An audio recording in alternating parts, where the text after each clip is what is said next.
Hey guys, welcome to the intro of the intro. When uploading the footage onto my computer, we were there for about 6 to 8 hours, and we have at most 2 hours of footage.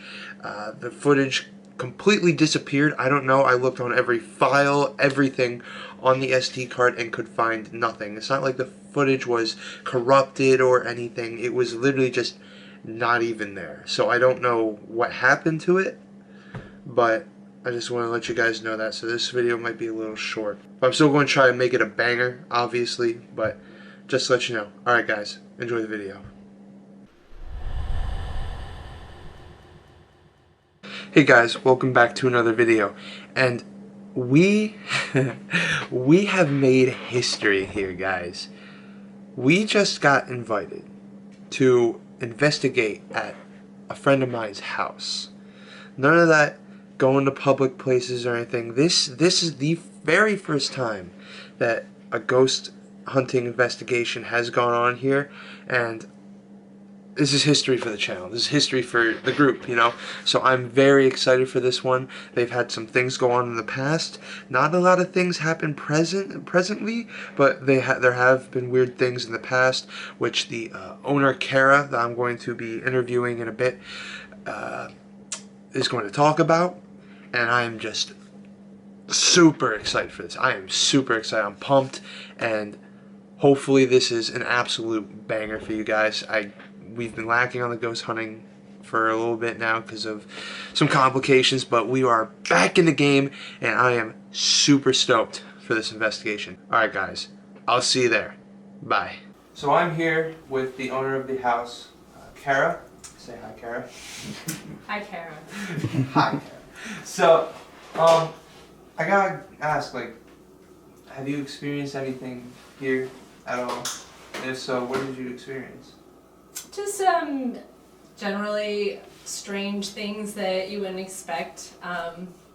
So when we first bought the house in 2004, my family came to see it and visit. It was pretty run down at the time, not gonna lie. But my nephew was sleeping upstairs in what was at the time the toy room with his mother, my sister-in-law. So he was having this conversation, and she told him he needed to go to bed. Mm-hmm. And he looked at her and said, "But I'm talking to this man over here." And she said, "There is no man over there. You need to go to sleep." So he laid down, and then he shot back up, and he said, "Look, he just took his hat off." That was the beginning. That's nuts. Now, what room would that be now? So that would be in our B&B side right now. So what? That's, no, that would be my office. That would be in my office. So, because it was upstairs where the toy room was. So where my office is now, which I still was explaining earlier, that the lights keep coming on by themselves in my office. So that's an interesting, fun story too. Why are the lights just coming on? I guess the most famous story in the house was when years ago I went back to Ohio, and my husband was in the house. I took the kids, I took the dog. There was no one in the house but him. And he noticed that the pillows were thrown off the guest bed. So he put the pillows back on the guest bed. Next morning, the pillows are back off the guest bed. That's nuts. And he didn't go in there at all. No. No, but it got even stranger because then he saw outside that all of our hanging plants on our wraparound porch were neatly put onto the railing. Yes. That would require a lot of energy to do. That's nuts. They were was it a ghost? Was it a person? But when he went to check it out and came back into the house, the screen doors were locked. No way. Explain that. You can't. That's the thing. You can't. That's some serious stuff right there. That's crazy. Yeah, it is crazy. Now, You mentioned a man passed away in this residence, right? Yeah, so we bought this house from an absolutely charming woman named Doris. And this house has been in her family since it was built. And when was I that? have the original deed for this house. And when was the house built? In 1906. Wow. And so I called her and said, so this happened to my nephew. Do you know anybody that would have a hat? And she said, well, Willie. Like, okay, who, Willie? And she's like, well, that's my husband. Oh. So it was her husband that wore the hat. She said she's claiming, and she claims that she talked to him. How that so? through the light fixture. So she said that she would, if she had questions about life, questions about, you know, is this bill right? I mean, she would, just even everyday questions, she would ask him, and the lights would flash once for yes or twice for no. And I may have that wrong, but it was... So it looks like she was a little bit of a ghost hunter herself, huh? It seemed like she was having conversations. So... But she was very matter of fact about it. It was not like, it was just like, well, duh, we have this conversation, you know? Yeah. Yeah. Now, you said he passed away in this house, and when was that? Do you know at all? I don't. Okay. And I'm not sure that he actually passed away in the house. Okay. So that might, I want to be very clear that, you know, that history and facts and stories sometimes get switched around. However, that was the impression that I had gotten, that he had died here in the home. What did he die from, if you know? I believe it was a heart attack. A heart attack. So it's not like you could it's not like he... It was not a brutal murder. No, it's not like he prepared to die, so he wouldn't have been in the hospital at his death. So heart attack would be pretty short, you know, so there's a good chance he might have died in his house then. Yes, it's possible. Unfortunately, I can't verify because Doris has since passed away as well, so... And maybe she might be here to stay with her husband. Maybe. Who knows? She was an amazing woman. I'm sure she was. She is welcome here anytime. It was her house for much longer than it was ours, so... So, is there any way you could show me the rooms that the occurrences happened, such as the man in the corner and the guest bedroom with the pillows on the floor? Is there any way you could show me that? I'd be happy to. Alright. So, this is the bed where everything was thrown off. Now, where were the pillows thrown to? To the just about on the here. ground, So there's not a whole lot of other places you can put a bed in this room, so you know. Yeah. They were down on the floor here apparently. Okay.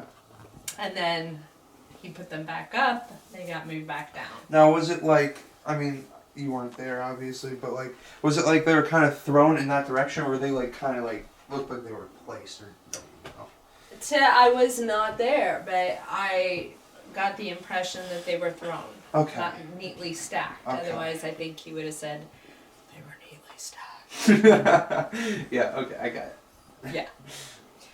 But then you come out and look at the porch, if you like. So we have hanging plants that go all the way around the porch. And not this time of year, perhaps, but they were all laid on the banister. All the hanging plants were on the banister. Huh. Now, when he tried to get back into the house, screen doors were locked. Oh my gosh. So, this is the room. This used to be a toy room. It's now my dog's room and my office. So, at the time, there was a little stool sitting here, and there was a futon rolled out on the floor because we were just moving in. So they were just sleeping there and talking to the man who was over there. That corner? Right here in this corner.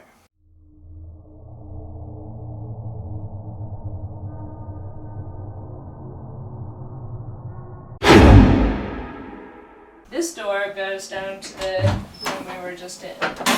Oh, that's where that staircase goes. Yes. Gotcha. This will never meet the fire safety inspection. Yeah, I guess not. No, you have to trip over the air conditioner, but... You know what's crazy? Both these rooms are stacked right on top of each other. Mm-hmm. Yeah. That's true.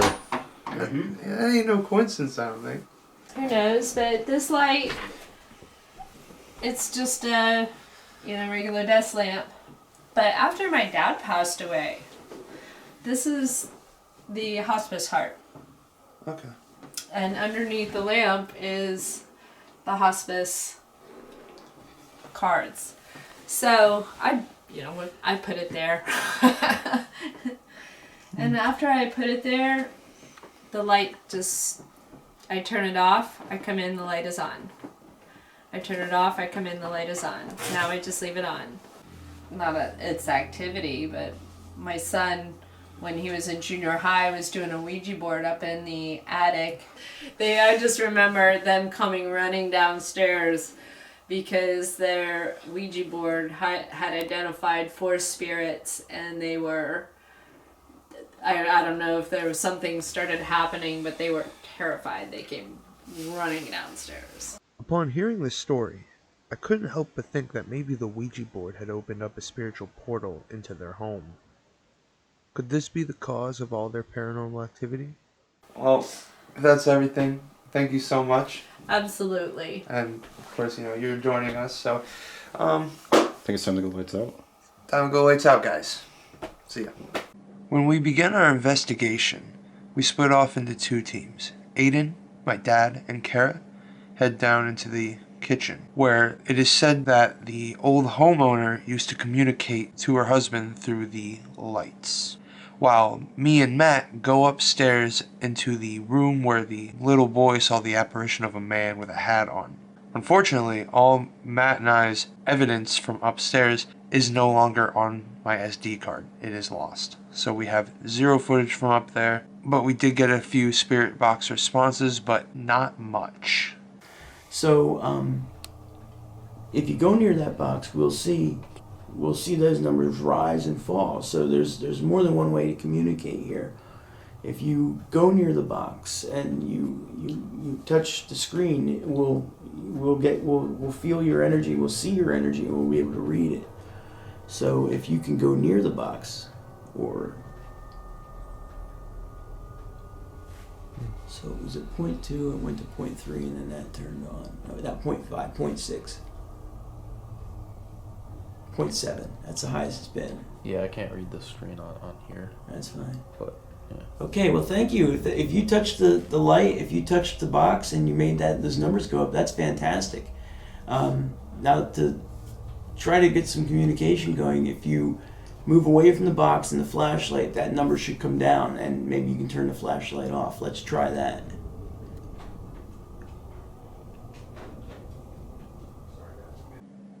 In frame you can see a millimeter which scans for EMF, electromagnetic field, and this is often used to detect spirits. Now, as you can hear in the clip, my father says 0.7, that's the highest it's read yet. This millimeter does not move the entire time. It's staying in that one spot, and when you see the amount of EMF, the millimeter reads off and then goes away. That means the electricity that it's picking up is transient, which means it moves, which does not often occur if it were a cable or anything of the sort, meaning that this is completely unexplained. It is not electric within the walls, it's no faulty wiring, it's nothing. The only explanation I can think of is that it is paranormal. Anytime. 22? 40? That's ridiculous. I have a question. 7? Yeah. So I guess my question would be this, is there any way for you to tell us how many people there are here? We think that we're talking to Willie, we might not be talking to Willie at all, but can you tell us how many people are here? Now, we can try a different thing. You can spike the numbers on this meter here. You just spike them really high. You can turn on the flashlight, turn off the flashlight.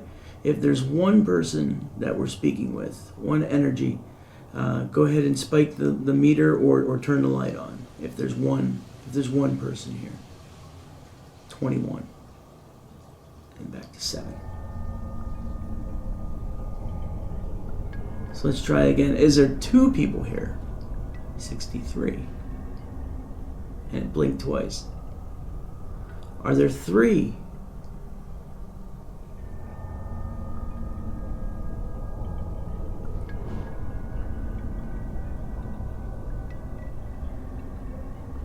It really spiked at 2. Yeah, I don't think definitely. Yeah. So you just. And I said 2 again and it turned back on. So there's 2 people here. If there's 2 people here, can you spike the meter again? Just so we know how many people we're speaking with, because I don't want to be rude and just talk to one if there's more than one.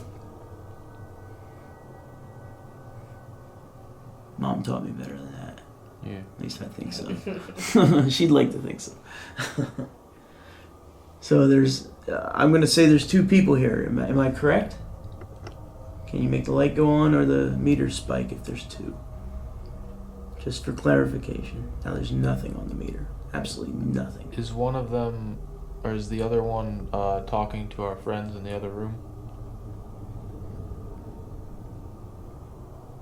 According to EMFacademy.com, it says magnetic field readings within living spaces above 1 milligauss are considered high. If 1 milligauss is considered high, 40 milligauss is absolutely insanely high. There's no reasoning for this, and this is completely unexplained. Did you lose battery power over there? In our camera, yeah. My voice recorder, I put a brand new battery in before I came over here. I turned it on and it wouldn't even record. You saw us put the new battery in the camera, correct? In the night vision camera I had? Yeah, I think We so. were up there for like 5 minutes. After 5 minutes, it was already on a quarter. Okay, so let's try to establish some things here. Can you tell us your name?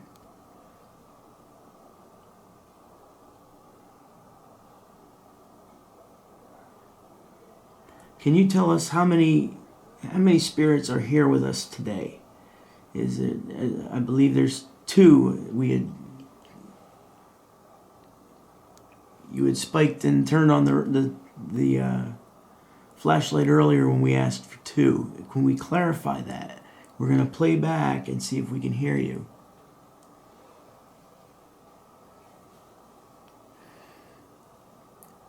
Are you a protector of the people in the house? Do you protect Kara and the boys?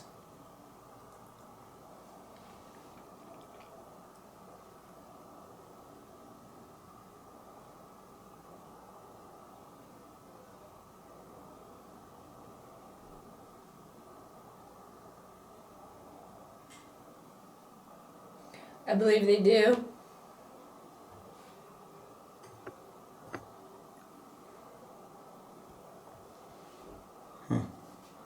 Let's listen to it. See if we hear anything. Okay, so let's try to establish some things here. Can you tell us your name?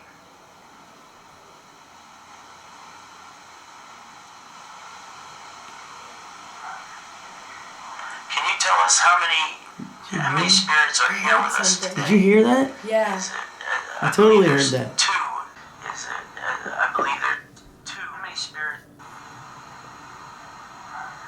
Roger? Can you tell us how many? After their EVP session, my dad concludes that the voice they captured is saying the name Roger. What is weird about this is I'm upstairs the entire time. I then come down to get something. When I come downstairs, my dad asks me to come in and listen to the EVP they captured. And this is my response. Let's try to establish some things here. Can you tell us your name?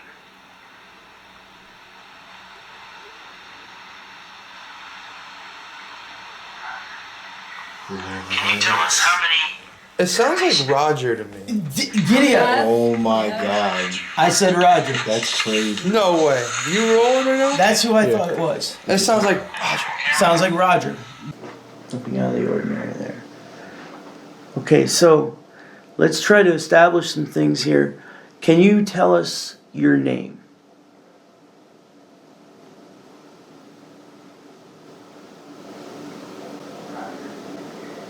Alright, we're going to the room where pillows have been reported to move or be thrown.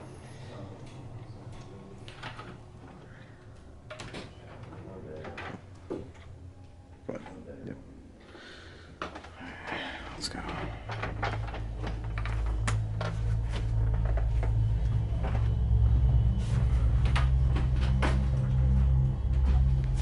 Okay.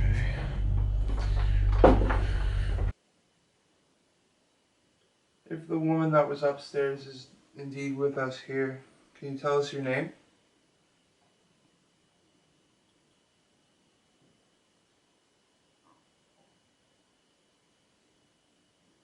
Okay, I'm going to listen to it now. I'm going to try to see if I can hear your voice, okay? If the woman that was upstairs is indeed with us here, can you tell us your name?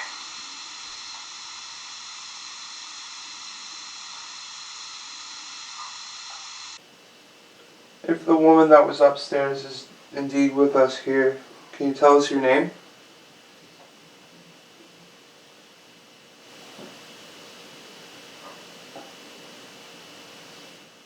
That is the first EVP. Because again, guys, I don't know if you know, but this is still all new to me. Like, I'm into this I love this ghost stuff. This is why I started doing this. And I'm not gonna lie, it's kind of exciting because it's like not to be, but it's really dry. It's been really dry, So maybe this is just the start of things ramping up. And you know what's funny? How this recording is 2 minutes long. Yes.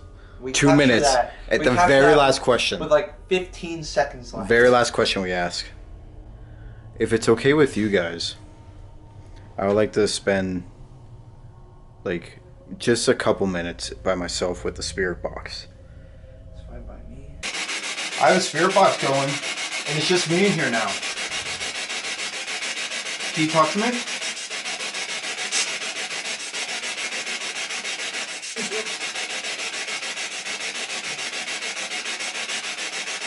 Get this hello. What you are about to witness is one of the most compelling pieces of evidence from this entire investigation. Listen to what the spirit says when Matt asks, "What is your name?"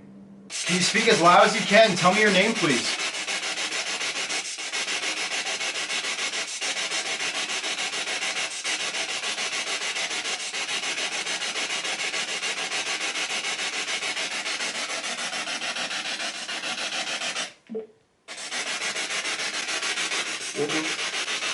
Whoa. Leave what you think you heard in the comments section below, but what I believe I heard was Roger.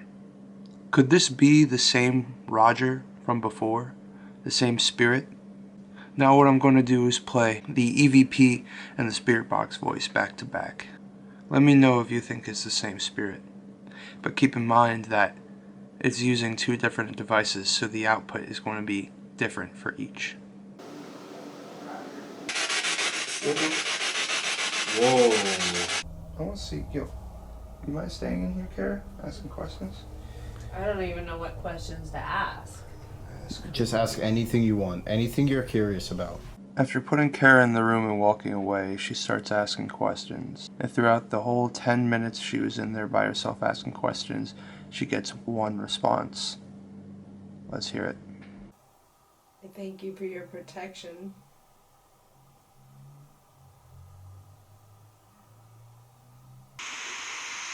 I thank you for your protection.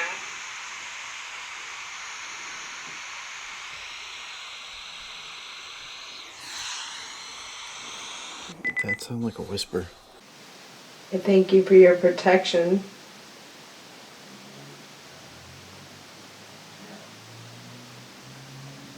Now the thing is, you hear a yeah responding to her for thanking the protection of the house, but you can also hear my dad, who is directly above her, talking, which immediately makes the EVP we captured uncredible. But the thing is, the yeah comes through a lot more clear than my dad is upstairs. So could it be my dad talking? Yes. Is it? I don't know. That's up for debate with you guys. Let me know what you think. Can you, yeah, I heard something, but is it your dad? What was that? Whoa, I got that. What? Her headband just fell off. Her what? Oh, I don't know if that was just natural or. that But was I just did- weird. Did you pull her headband off? Because that's been on all night. I don't, like, I mean, maybe... I caught that too. It's not like her head, like, was touching anything. Like, could you feel it slipping off, or did it just fall off? No, I just felt it. It was like somebody pulled it. Yeah, it was weird. I caught that too. I swear, I was recording her too. We need to watch that back then. Up top. Yeah, Kara. That was great. Let go. That was. What you just saw was Kara's headband falling down. Now, we've been here for about 6 hours, and that headband has not fallen off at all, not once. And even in the beginning of the video, she was wearing it. She was wearing the headband all night. As you see, she doesn't move her head at all. And this is what makes the headband falling off her head even more compelling. Now, there's two sides. You can either believe it was spiritual activity, or you could believe that it was just, you know, a headband falling off. In my opinion, I believe the headband just fell off. It was towards the back of her head, and it was possible that it slipped off. But you could also make the point where it is paranormal activity because her head wasn't moving around, her head was still, and it just fell off. Unfortunately, I'm going to have to side with the headband just fell off by itself. But as you see, it doesn't really slip and fall, it just falls. So I could see the reasoning for someone thinking it's paranormal activity. But yet again, I'm going to have to debunk this as non-paranormal. Well, that's it for the rest of the video, guys. I hope you had a great time watching, and I'll see you in the next one. Peace, guys. Have a good day. Bye.